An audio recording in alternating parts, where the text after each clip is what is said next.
नहीं रुके थे। भैया संवाद करेंगे। 8,000 बिहार के जो गांधी अंबेडकर को मानने वाले लोग हैं, जो संविधान को मानने वाले लोग, जहां हिंदू मुसलमान जाति धर्म मजहब की कोई बैरियर नहीं है, जो कंप्लीट रूप से न्यू ह्यूमनिज्म, नव मानवतावादी सोच, न्यू थॉट, न्यू इकोनॉमी, जो एक बड़ा चेंज चाहता है आने वाले बच्चों के भविष्य के लिए, जो देख रहा है उसकी खुशियां, तो वो संवाद करेंगे ना 3 घंटा 4 घंटा। सदन में वो रहते हैं, सुनते हैं, बात करते हैं, फिर वो संवाद करते हैं। तो संवाद में अस्थिरता, परिपक्वता, ये सब की जरूरत है, समझने की जरूरत है। इसलिए इसको राजनीतिक रूप से मत देखिए। और राजनीतिक का दौरा भी राहुल गांधी जी का नहीं है। वहाँ कोई पॉलिटिकल वर्कर नहीं है, वहाँ कांग्रेस पार्टी का कोई नेता नहीं है। कंप्लीट 8,000 वो लोग होंगे जो लोग किसी भी दल से नहीं, जिनके भीतर मानवीय सुधार, समाज सुधार और अर्थव्यवस्था को लेकर के, किसानों को लेकर, महिलाओं को लेकर, युवाओं को लेकर, मजदूरों को लेकर के जो गंभीर मुद्दे हैं, जो एक्सट्रीमिस्ट हैं, सोशल मीडिया से हैं, अखबार टीवी चैनल से हैं, डॉक्टर जो भी हैं, वो कल उनके साथ संवाद करें। हमारी क्या भूमिका होगी? हमारी भूमिका तो चलती रहती है। हमारी भूमिका तो परिवर्तन के लिए, हमेशा सिस्टम के खिलाफ, जस्टिस के लिए, हमेशा जो मैं तो बार बार कहता हूं कि नीतीश कुमार जी जो यात्रा कर रहे हैं, मुझे लगता है कि नीतीश कुमार जी को अपनी हरियाली यात्रा, ODF, दहेज उन्मूलन, शराब, जल नल योजना, नीतीश जी, नरेंद्र मोदी जी या हर नेता को अपने वादे को याद करना चाहिए। जीरो टॉलरेंस, भ्रष्टाचार मुक्त। राहुल गांधी को भैया आपने कहा कि पप्पू, तो भैया हम तो हवाई में रहेंगे। हम तो मुद्दे पर बात करते हैं। सदन में मुद्दे पर बात कौन करता है पप्पू यादव के अलावा? BPSC का मुद्दा पप्पू यादव, UPSC का मुद्दा पप्पू यादव, SSC का मुद्दा पप्पू यादव, सिपाही भर्ती का मुद्दा पप्पू यादव, ममता आशा जीविका का मुद्दा पप्पू यादव। हर छोटी बड़ी कॉमन आदमी के से जो जुड़ा सवाल है सदन और सदन के बाहर, पप्पू यादव। हमारा तो बस एक ही मुद्दा है कि आम आदमी की लाइफ चेंज, गलत लोगों के खिलाफ, चाहे जो लोग भी चोर हों, जो लोग भी प्रभावित करते हों। क्वेश्चन पेपर लीक आउट है, 90 के पहले से आज तक लगातार लीक आउट हो रहा है।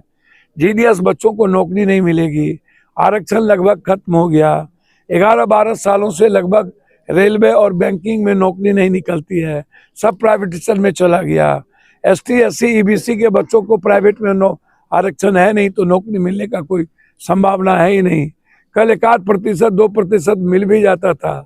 तो आपने पीछे से सब कुछ खत्म करने की तैयारी कर ली। अब आप उम्मीद ना करिए कि गरीब के बच्चे को नौकरी मिलेगी। मेरा फोकस भ्रष्टाचार पे है। और पप्पू यादव, चूंकि हम हमारे एक देश के बड़े लीडर आ रहे हैं, हमारा भी दायित्व तो बनता है कि बिहार में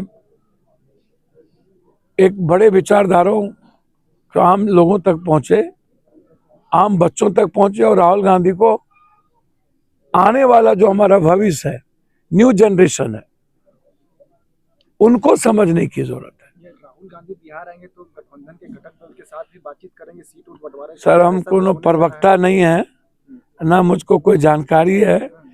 मैं राहुल गांधी जी की संपूर्ण आइडियोलॉजी के साथ हूं। मैं जात पात के खिलाफ हूं। मैं कांग्रेस के नेतृत्व को चाहता हूं कि वो आगे बढ़े। कांग्रेस के बगैर बीजेपी से लड़ना संभव नहीं है। उत्तर से दक्षिण, पूरब से पश्चिम, साउथ से नॉर्थ, इस कोने से उस कोने, आज भी यदि हिंदी पट्टी में बीजेपी नफरत पैदा करके जरूर सीट ले आती है, लेकिन यदि साउथ जाएंगे, नॉर्थ जाएंगे, केरला जाएंगे, मणिपुर जाएंगे, नागालैंड जाएंगे, तो आप कांग्रेस को पाएंगे। जो भी इस देश की भविष्य की जिसे चिंता, वो कांग्रेस के साथ, और कांग्रेस को गाली देकर हमेशा कांग्रेस को पीछे करने का जो काम आप करते हैं, तो आप बीजेपी से लड़ रहे हैं कि कांग्रेस से लड़ रहे हैं? गलत है ना। दिल्ली में आज बीजेपी और आम आदमी पार्टी को, राहुल जी को के बारे में मैं एक बात आपको बताऊं। राहुल जी कंप्लीट बुद्ध और कबीर के थॉट से बढ़ रहे, गुरु नानक। राहुल जी को बहुत मलाल किसी भी पद का, कुर्सी का नहीं है। उनके भीतर जो एक आग है, अब खुद सोचे ना, 4-4, 5-5 प्राइम मिनिस्टर के गोद में जिनका लालन पालन हुआ, और मनमोहन सिंह जी के दूसरे काल में जिन्होंने प्रधानमंत्री की कुर्सी को बिल्कुल छोड़ दिया कि मुझे चेंज करना है सिस्टम। मनमोहन सिंह जी ने कह भी दिया था कि मेरा शरीर अलाउ नहीं करता है, राहुल जी को संभालना चाहिए।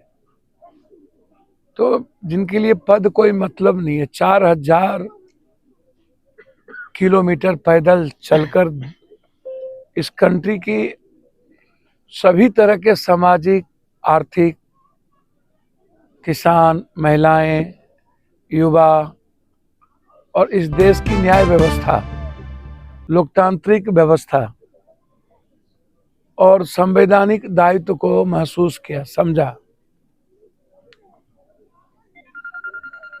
तो मैंने उनको बहुत नजदीक से देखा कि एक जो आग है वो चेंज की आग है।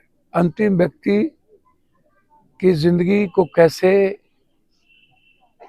खुशियां मिले, मुस्कुराने का अवसर मिले, इकोनॉमी रूप में कॉमन आदमी तक ऊपर से नीचे, जस्टिस नीचे से ऊपर से नहीं, एक अंतिम गरीब व्यक्ति के लिए। भैया तो उसी का हिस्सा है ना भाई। सभी जगह राहुल जी का प्रोग्राम है ना, अंबेडकरवादी विचारों को लेके, संविधान के मुद्दों पर, संविधान के क्या क्यों किस तरीके से लोग परिभाषित करते जा रहे हैं। जो लोग मनुस्मृति को लेकर के बाबा साहब अम्बेडकरों के विचार को बिल्कुल बांट दिया था, और आज भी उनकी भाषा जो लोग कल जो मुस्लिम लीग के साथ सरकार बनाए, सावरकर ने तो मनुस्मृति को बहुत सर्वोच्च माना, और संविधान और बाबा साहब अम्बेडकर के विचारों को तो उन्होंने दरकिनार कर दिया था कि ये देश की संस्कृति और देश की सामाजिक मूल्यों के लिए खतरा होगा ये विचार। तो अंबेडकर के विचार को तो कभी मानने का काम ही सावरकर गोलकर इन लोगों ने नहीं किया। तो संविधान विरोधी मेरे मंद बुद्धि वाली बात याद कीजिए किसने कही थी। तो जो कल बिहार में कई स्टेट के बाद बिहार में उनका बिल्कुल, जो लोग अंबेडकरवादी विचारधारा से हैं, जो लोग कबीर की विचारधारा से हैं, जो बुद्धम शरणम गच्छामि, संगम शरणम गच्छामि, अपोह दीपोह भव, जो बुद्ध की विचारधारा जिसमें सभी धर्म, सभी वर्ग, सभी जाति, सबका सम्मान, चाहे जिस मुद्दे पर हो। तो उस विचारधारा को लेकर के कल वो आ रहे हैं और मुझे लगता है कि यह एक सच है। एक हाथ में जहां बुद्ध और कबीर और नानक की कंप्लीट विचारधारी वाली किताब हो, तो दूसरे हाथ में अंबेडकर और गांधी की विचारधारा को लेकर के चलने वाला को एक शख्स है आज के डेट में, बिना किसी जाति धर्म के नफरत के देश के 140 करोड़ की इकोनॉमी और कुछ मुट्ठीभर संस्थाओं के बीच में लोगों के अधिकार को छीन लेना, रोक देना, आम और middle class, EBC, ST, SC के एजुकेशन सिस्टम पर हमला करना, उसके आरक्षण पर हमला करना, उसकी आर्थिक सामाजिक व्यवस्था पर हमला करना। तो एक आवाज है वो कंट्री के, वो आग देखने को दुनिया को मिल रही है और यही विचार, यही आग एक दिन देश के 140 करोड़ की आर्थिक आजादी, सामाजिक आजादी और न्यायिक व्यवस्था के लिए सबसे बड़ी विचारधारा होगी।